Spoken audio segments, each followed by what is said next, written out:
Now on 4, one of Nashville's most famous streets. We are taking a live look right there. It is shutting down right now. A live report from Broadway as the city tries to spread out those crowds. Coming up next. Plus, on this 9/11 National Day of Remembrance tonight, see how one tribute here at home is also honoring those who protect us every day and night. When I opened the front door, large amounts of glass were just falling down. When expressing your political opinion on your yard makes you a target. We have a News 4 investigation coming up next. This is News 4 Nashville. Been here over 30 years, not had any problems. So it was just, we were so astonished. A Murfreesboro couple says what happened to them after they put a political sign outside of their home is a warning of tensions building across the country. Good evening, and thank you so much for joining us on air and also streaming live on the News 4 app. Tonight, you're going to see just how perilous it's become to express your political opinion in your front yard. Our chief investigative reporter, Jeremy Finley, obtained the video and pictures that show why political experts fear the worst is yet to come. They knew they'd angered someone when their Trump sign was stolen out of their front yard in Murfreesboro. But WD and Marzi Woodward had no idea what would happen 2 days later. When I opened the front door, large amounts of glass were just falling down. Their front door shattered from the way the glass broke. The Woodwards suspect a BB gun. We've been here over 30 years, not had any problems. So it was just, we were so astonished. And take a look at this. Just 5 days ago, this camera captured a car pull up in Sylvan Park. The man waves to the front door camera, steals the Biden sign outside, and waves again before he drives away. It makes you worry, okay, do I put another sign up? And next time, do they do something worse? In fact, when the Woodwards filed their police report, they remember what the officer told them. We've had several signs stolen over the last week or two, and they said, we're really concerned about the next 2 months. News 4 political analyst Kent Seiler says what was once political discord has now evolved. A lot of the people on both sides literally hate each other, and it has become part of our identity. To say it's tribal is an understatement. In terms of people's behavior, do you think the worst is yet to come? The closer we get to Election Day, generally the more emotional it gets. Leaving people to express their beliefs, whatever they may be, at their own risk. A true sign of the times. Jeremy Finley, News 4 Investigates. Jeremy, thank you. And News 4 Investigates will be following crime reports over the next 2 months to see if political-related crimes increase compared to the last election. Tonight, Microsoft is warning that several foreign countries are trying to interfere with our elections here. Microsoft says that it's detecting new cyber attacks from Russia, China, and Iran. They say hackers in those countries are actively targeting the 2020 campaigns. Now, Microsoft says that Russian state hackers have attacked more than 200 U.S. political organizations, and China hackers are targeting high-profile political organizations. Russia and China are both pushing back on these allegations. And keeping the elections free of foreign interference is really a job the FBI is taking very seriously. This week, News 4 spoke with one of the top TBI agents in Tennessee. He says they'll be ready if and when problems arise. On Election Day, we'll have command posts set up. We'll be gearing up. That's around the country as well as in Memphis and Nashville. We'll be prepared to respond to any attempted hacks or other intrusions against our infrastructure. One area of particular concern for the FBI is the internet and social media, where fake sites spread disinformation at incredible speed. The agency is sharing information with social media companies, so watchdogs will be monitoring things even more vigorously. Learn more about the FBI's efforts to protect your rights for a secure election by finding this story in its entirety on WSMV.com or the News 4 app. Just search under the special section we've created. It's called Decision 2020. All right, we are taking a live look tonight at Lower Broadway, where at this very moment, portions of the busy street are being closed off to traffic. City leaders hope that by closing it off, it's going to help with social distancing and those crowds down there.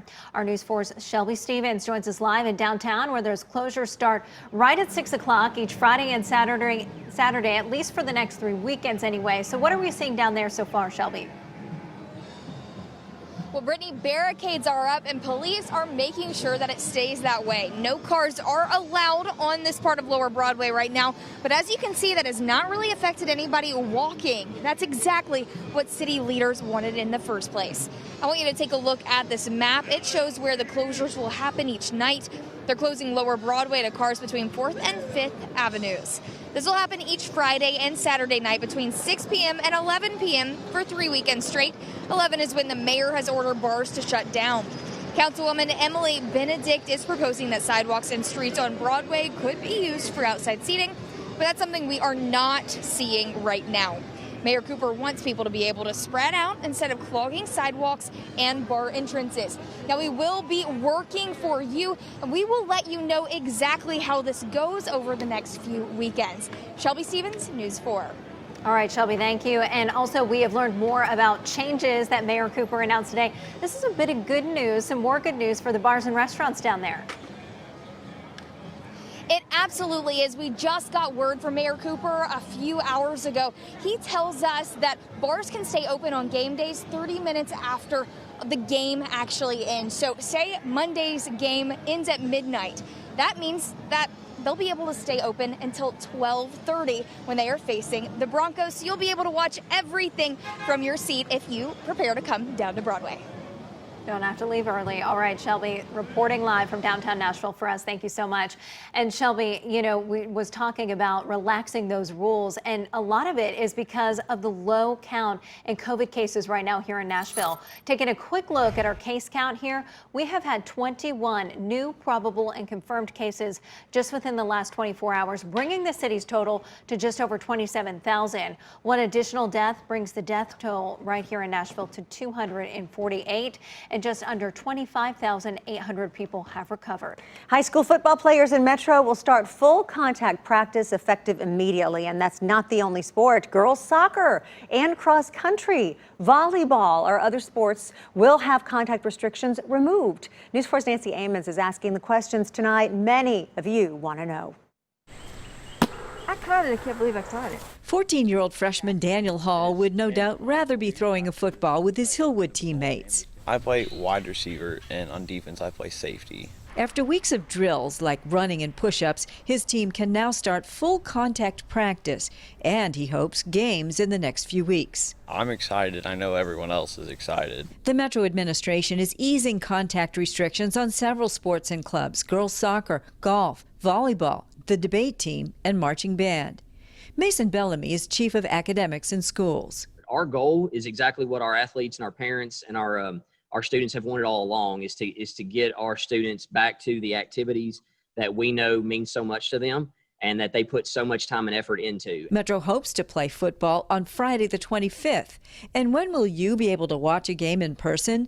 That decision is still a ways off. Metro, though, is looking at installing cameras so you can watch a free live stream. I asked the school system how the decision was made to resume full contact sports. It was made by the director of schools. Nancy Amons, News 4 Nashville.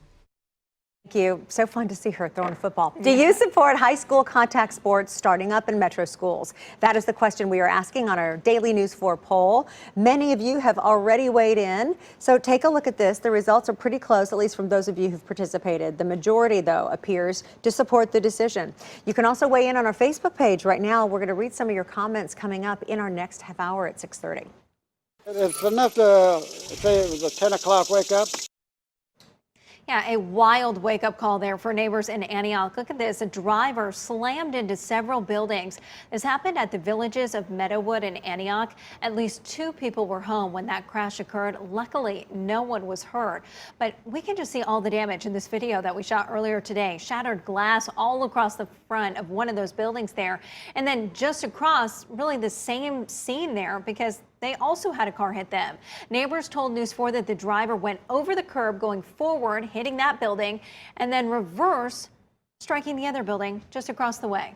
My wife and I was on the other in the other room, sitting there enjoying coffee. Then all of a sudden there was a big old boom. The whole building shook. Wild scene right there. Metro Police are working on the incident report for this crash right now. Once it's released to News 4, of course, we'll let you know what we've learned about it. We'll fill you in on what may have caused these crashes, both on air and also on our News 4 app. Just a little bit of rain out there right now, but much more wet weather's in store for the weekend forecast. Coming up, will help you plan around the showers and thunderstorms when we come back. Also ahead on this 9/11, a National Day of Remembrance and one tribute here at home, also honoring those who still protect us. But we continue to accept the challenge to run toward danger as we tell others to run away. We're taking you inside this special ceremony.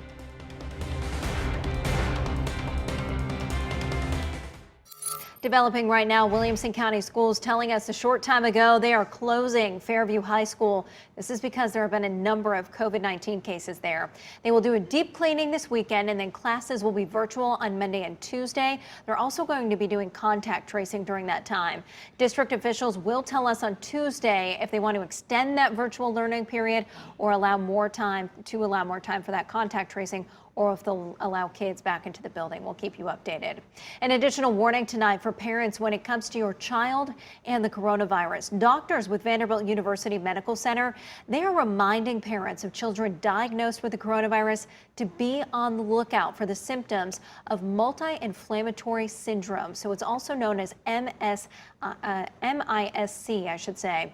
This illness was first diagnosed a few months ago here in the U.S., but Vanderbilt says they've treated 5 children in our area since July, so it's here. Symptoms include fever, rash, and stomach issues, things to look out for. It usually develops 2 to 4 weeks after that child has recovered from COVID-19.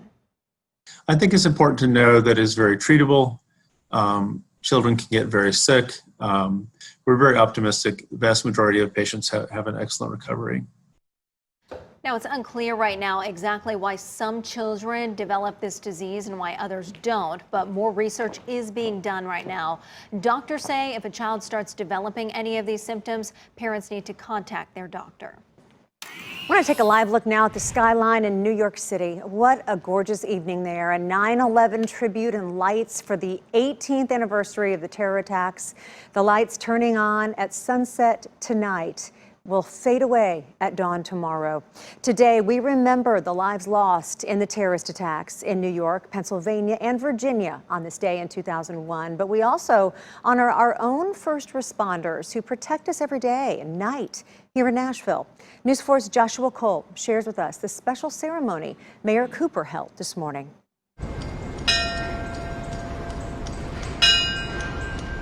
The bell rang 11 times to remember the first flight that flew into the Twin Towers in New York City. In addition to countless civilians, more than 400 firefighters, police, and other first responders died on 9/11/2001. 9/11 revealed the true depths of bravery and self-sacrifice in everyday Americans who are called to serve their communities.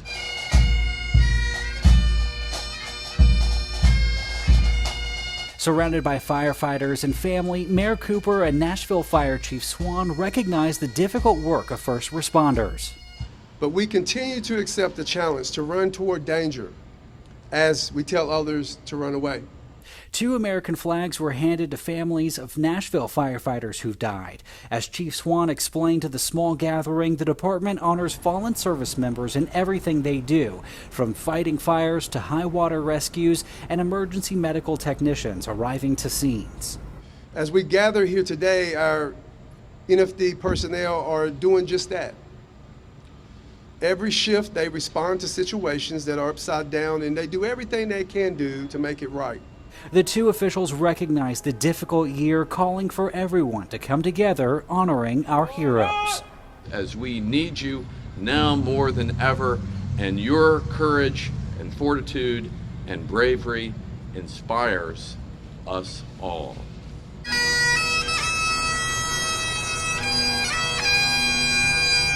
Joshua Cole, News 4 Nashville. And we we have a look right now at a memorial service that happened earlier today in Murfreesboro. It featured a beam actually recovered from Tower 1 of the World Trade Centers. This is outside of the sheriff's office. Rolling Thunder raised the POW flag and a bell rang in memory of all of those who died. Now, your forewarned weather, certified Nashville's most accurate. Another hot one today for sure. 92 was the official high temperature this afternoon in Nashville, blowing out the average high of just 84. Temperatures come down a little bit this weekend as rain returns to Middle Tennessee. But if you're venturing out tonight, it's going to stay warm with temperatures in the 80s for a few more hours. Very pleasant outdoors. It's going to be very sticky this weekend. We had a lot of humidity around today, even muggier both Saturday and Sunday, and showers and thunderstorms become a big part of the forecast as we head through the weekend too. This shows downtown Nashville from West Nashville. We've got 89, feels like 94.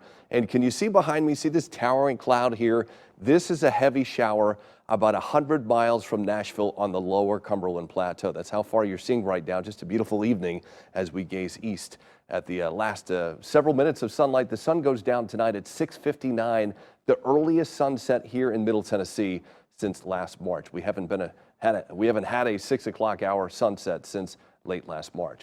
All right, temperatures right now in the mid-state in the mid-80s, but again, Nashville and Brentwood in the upper 80s. Feels like the 90s out there. Very little rain to really contend with. You can see the showers that we just watched on that live picture outdoors down here south of Crossville. But we're seeing some more showers now in southern Kentucky. Some heavy downpours west of Hopkinsville, moving to the west at about 5 miles an hour, but they're around Clarksville too and back toward Cadiz, and they should rain themselves out in just an hour or two. So if you want to dine outdoors this evening, again, it's going to be warm but nice. 89 now and 84 next hour, light northeasterly wind. And now we talk about tomorrow, and notice the rain chance lowest in the morning. So if you have some things you need to do outdoors, get them done in the morning, and then the rain chance ramps up as we get into tomorrow afternoon. Here's 7 o'clock tomorrow. Very muggy again, warm to start. If you want to go for a little walk in the morning, you'll feel that humidity midday. Isolated showers already popping up. Temperatures in the middle 80s with the feels like temperature around 90 at lunchtime, and then scattered showers and storms at 3 o'clock tomorrow afternoon. So again, as that rain really starts to pick up tomorrow afternoon, hopefully the lawn will be done. Temperatures in the 80s in the morning, and the rain chance in the morning, again, maybe 10, maybe 20%, depending on where you happen to be. Now, here's tomorrow afternoon. I don't think I'd go to the lake tomorrow, but if you do, make sure you have the News4 app. If you see some towering clouds developing, just bring it back toward shore. We'll keep some areas of rain around tomorrow evening. Here's 7 o'clock tomorrow evening. And then notice first thing Sunday morning, rain tapers down some, but then expands again once we get into Sunday afternoon. Mostly cloudy for all of Sunday, just a little bit of sun out there. And just a heads up, we're also watching something down in the Gulf of Mexico. This is Tropical Depression number 19, moving towards southeast Louisiana, probably by Tuesday of next week. So a whole lot to track locally, and then we're also tracking the Gulf of Mexico over the weekend. So rain chance, 60% both weekend days. It doesn't rain the entire time. Don't cancel plans, but be prepared to take them indoors, especially late tomorrow afternoon, into the Sunday afternoon as well. And then Monday, just an isolated shower or two. Notice the cooler air, 84 Sunday, 84 Monday, 84 Tuesday, mainly dry Wednesday and Thursday, and then possibly some of that tropical moisture down in the Gulf of Mexico comes our way for Friday of next week. Tracy. All right, Dan Thomas, thank you. A big warning for thousands of car owners tonight, why so many are being urged to park their cars outside tonight. We'll explain next. We wanted to take another live look at the evening sky in New York City. Look at this, 9/11 tribute and lights all across the city. 19 years after the worst terror attack in American history. Where were you on 9/11? Tonight, the lights turning on at sunset will fade away at dawn tomorrow. Just a beautiful, somber, and yet eerie set of pictures here. And you think about what the energy is like there in New York City, and so quiet on this evening here amid COVID-19. 3,000 people lost their lives. Now on 4 o'clock, an important safety recall alert. Hyundai warning owners of some 180,000 Tucson SUVs to park your cars outside tonight because corrosion can actually cause a short in a circuit board and then cause a fire. The recalled vehicles are 2019 to 2021 model years. Hyundai says it knows of a dozen engine fires so far caused by the problem. No injuries, thankfully. Hyundai will notify owners of the recall by mail. starting in late October. It's kind of a long time to wait for something like severe. Right. All right, J. Crew is officially out of bankruptcy, and the company says it's now well positioned for long-term growth. So that's some good news for them. J. Crew filed for bankruptcy back in May amid the coronavirus pandemic, but experts say that the retailer was already struggling with debt and failure to keep up with fashion trends. We'll be right back. All right, tonight, another big shout out to another classroom hero. Look at this hero right here. This is Miss Jenny Logan. She's an elementary and middle school teacher, so doing a lot there, making a big impact in many classrooms. Thank you so much for all that you do. At News 4 and Bart Durham Injury Law, we want to continue to honor all of our classroom heroes, whether it's your bus driver, your teacher, the janitor at your school, the lunch lady. Let us know. We want to meet them. Send us their picture, and you can upload it right now on our News 4 app. Well, we've all been there, needing last-second childcare. Well, worry no more. We have the perfect spot for you. We'll tell you about it coming up on News 4 Nashville.